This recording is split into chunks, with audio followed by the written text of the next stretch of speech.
Okay. So you were surprised that when I said the imam of the mosque is illiterate, and you were shocked me. Shocked you.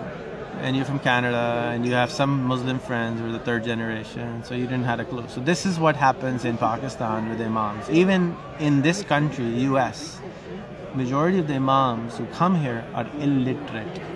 That just shocks me because, like, my background being a Catholic, the Catholics would set up school systems and they would be the most educated. This is not happening in. So why do people go to madrasas and why are this illiterate? I'll explain you.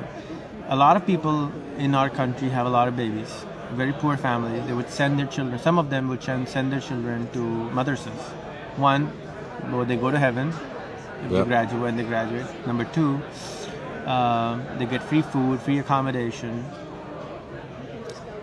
They get free education, and somebody else from Saudi Arabia or whatever is paying the bill for the whole thing. Pakistan is also, by the way, fourth largest country of giving charity. Even though it's a poor country, but still it's the fourth largest country to give charity, or third.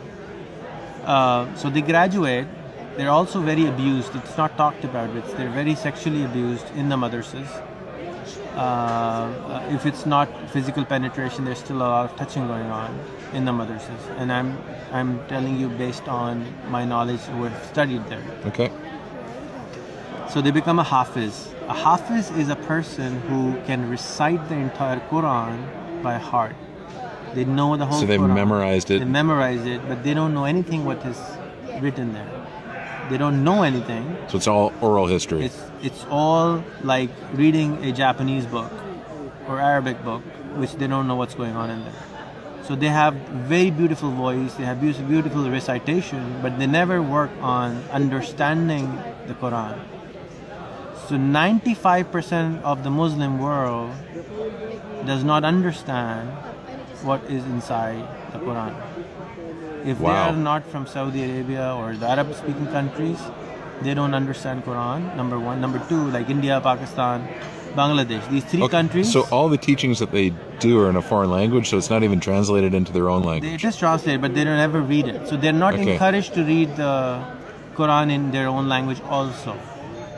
Because you might be misdirected. You might misunderstand the Quran, so you need a teacher to understand it. That's why this is what they're told. Even though Quran came on to people, the history says the Quran came on to people who were totally illiterate. Prophet himself was illiterate. But now the teachers say, no, you can't read translation yourself because you may be misguided, so it's better not to read it at all. Wow. So this is why majority of the problems are in our countries when it comes to religion, because they don't really majority of the people are not following religion, they're following culture, they're following their preachers' information. It's like before the 400 years ago, this guy retransformed the Catholics.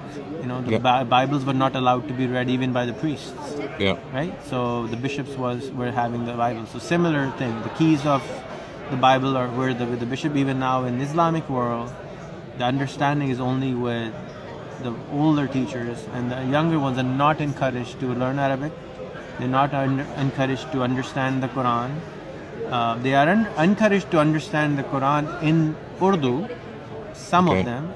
So a lot of people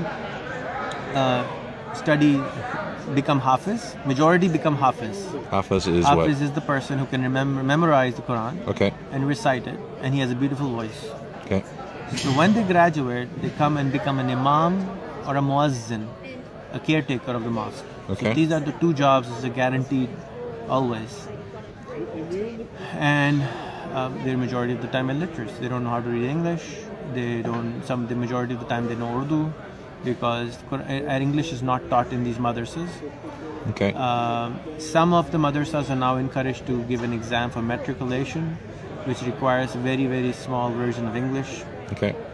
But they're still not fluent.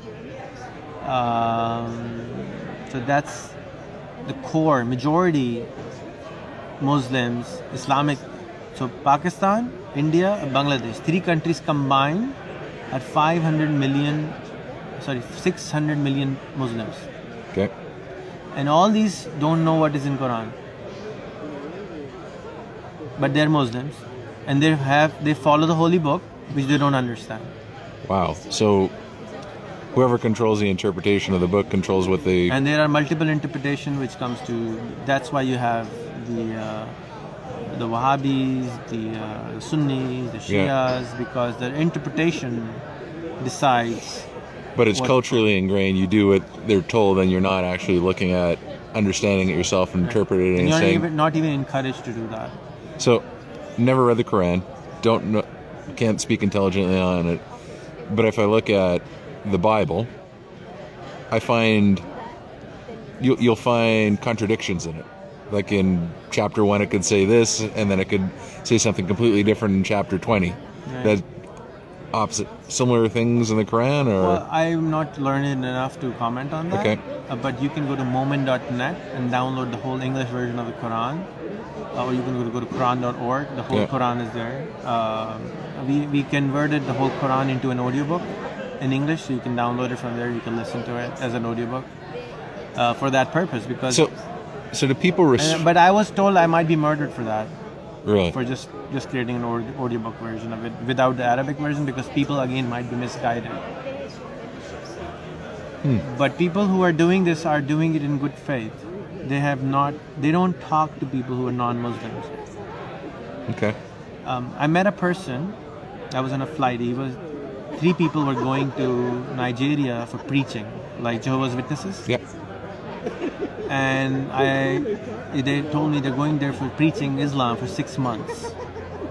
And they were doing decent job, like $300 a month job. So they saved a lot of money, because the ticket alone is $2,000 from Pakistan to Nigeria, right? So imagine they saved a year-long salary just to go, and then they saved some money so they're going away from their family, which is faraz, which is like must do. Okay. And I asked them, have you ever read the Quranic translation? Read it? He said no. And he was going to preach Islam. A person who doesn't actually know what's inside the Quran was going to preach Quran. Right? So this is the reason why majority of the problems in Islamic world occur, because they don't ask questions. They're told not to ask questions. And even though Quran constantly says Quran has direction for people who think, who ask questions. And the teachers who have control of the religion discourage you to ask questions. No.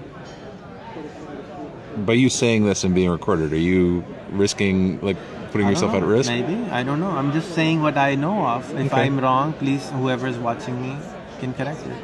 Okay. There was another gentleman who was giving a speech who became from a musician to a preacherish.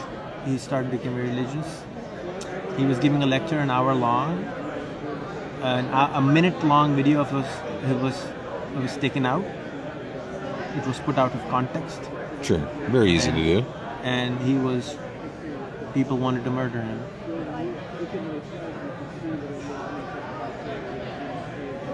Wow. So, but I am not saying anything against anyone. No. I just think that if we could just open our hearts and open our Facebooks and start adding people who are different than us, we will learn so much more from each other. One of the most important thing for a Muslim to do is the last khutbah, last sermon of Prophet Muhammad. Okay. And he requested that today I have completed the entire religion. Those who are here, please pass it on to the people who are not here. So the responsibility given to us was transfer the knowledge which you have been received to other people, so they can get directions. They can be saved or whatever. You know. But most people who are especially my country, Pakistan, don't do that. They're like they don't talk to people who are non-Muslim, even though they want to talk to them. They want to tell them, but there's another surah in Quran which says, again taken out of context, that Muslims and Jewish can never be friends of Muslims. Most Jewish and Christians can never be friends of of Muslims. It's taken totally out of context, explained in a very different way.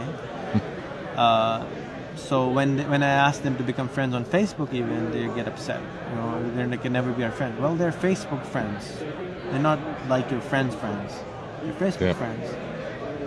Just add them, give them your message, talk to them, tell them what you know, and ask them what they know, and follow the right path. But they refuse to do that because they can never be friends. The translation says that, but they never go out in Quran and read it. What exactly it says? If they read 10 verses before and 10 verses after that surah, they would totally dissolve the whole idea. But they never do it themselves. They just say, "Oh, my preacher said so." They're told something without framing it into context. Interesting. So anybody who's listening, my job is not here to hurt your feelings or anything.